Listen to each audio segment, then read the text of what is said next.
back with another dog spitting in my face. Hello, it's me, Chloe. I'm back with Parker here with another beading tutorial for you guys. Today, I'm going to show you how to do this beaded ring. So if you're new here, consider subscribing. Put the dog down, because I plan to put out videos every day actually. so enjoy this video, leave me a comment, like and subscribe. Enjoy. And here we go. I love making these rings, they're just so simple. Today I'm going to show you how to do this beaded ring here using two colours, some Miyuki thread, and we're using size 8 round beads. As usual, I start by just gently pulling on the thread, give the thread like a little tug, just to get out all of those kinks that have amassed on the spool. I'm sorry, but I just love to use a big eye needle. And so now we're going to pick up 4 of our lovely gold beads here, and then we're going to pick up 4 of our white beads,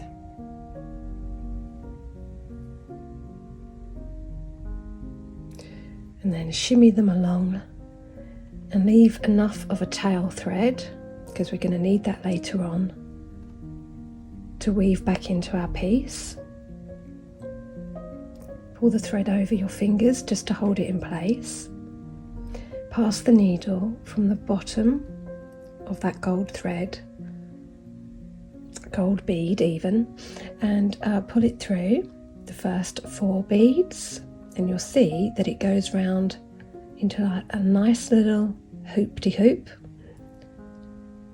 And then we're going to go from the top of that white bead and down, and hold the beads in your fingers here, because this is quite tricky in the beginning. It is very loose and it will be slippity all over the place. I'm going to collect up another 4 beads,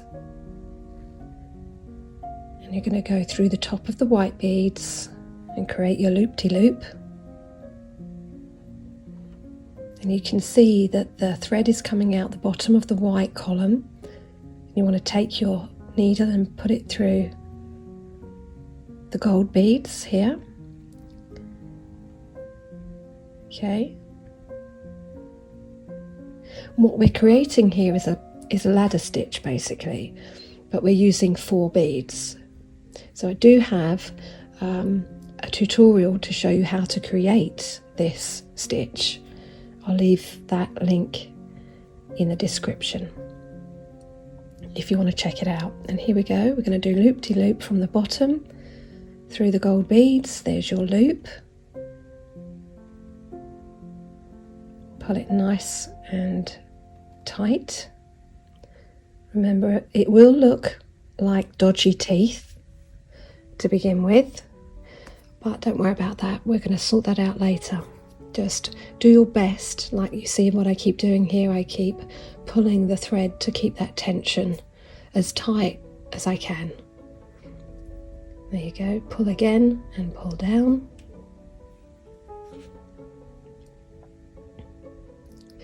And what you're going to do here is you're going to just continue on 4 gold, 4 white, 4 gold, until we get to our desired length.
What you're going to do here is you're going to just pull each end of the thread and make sure it's nice and snug, and then any gaps at all in between your work, you just pull down on each column, and then we'll get to the end and it will tighten it up. It sounds like a really terrible way to describe what I'm saying, but basically you just want to move each column down to the next one, and that will tighten it up. But when we get to the end and we start weaving in and out with that thread, that will just tighten your whole piece up. And to get it to your desired length, you're going to just place the beads around your finger, and if you feel that that's the fit and that's going to slide over your knuckle easily, then we join the ends together, and you're going to just do like a zipper here really. You're just going to go up one side like so, pull the thread through, and then down the other side. And you're just going to zipper it shut by just weaving in and out here. Get it nice and secure.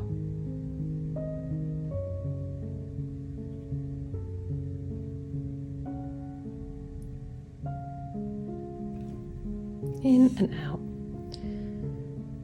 And there we go. And then what I like to do is weave in and out a few more times, and then I'm going to weave in and out throughout every column all the way round and back to the beginning,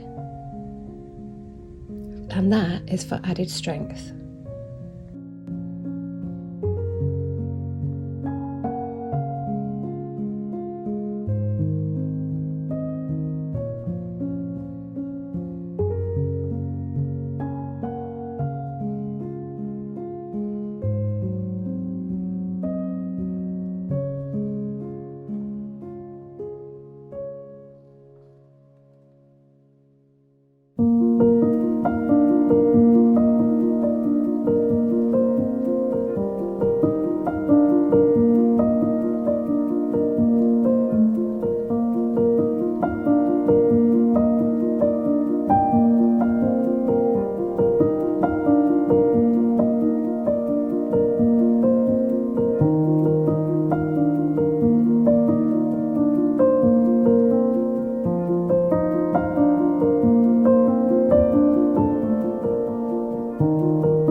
So here we have come to the end of our loop, going all the way around, weaving in and out. You're going to tie a knot, tie it off, and then snip. You're just going to attach this, tying it off to one of these thread bridges, like so, and create a double knot, or as many knots as you like really, and then weave it back through one of the columns to hide it in that thread, and then snip, snippity snip. And here we are, hiding it through the column. Just be careful when you weave back through that you don't snag a bridge, But there you have it.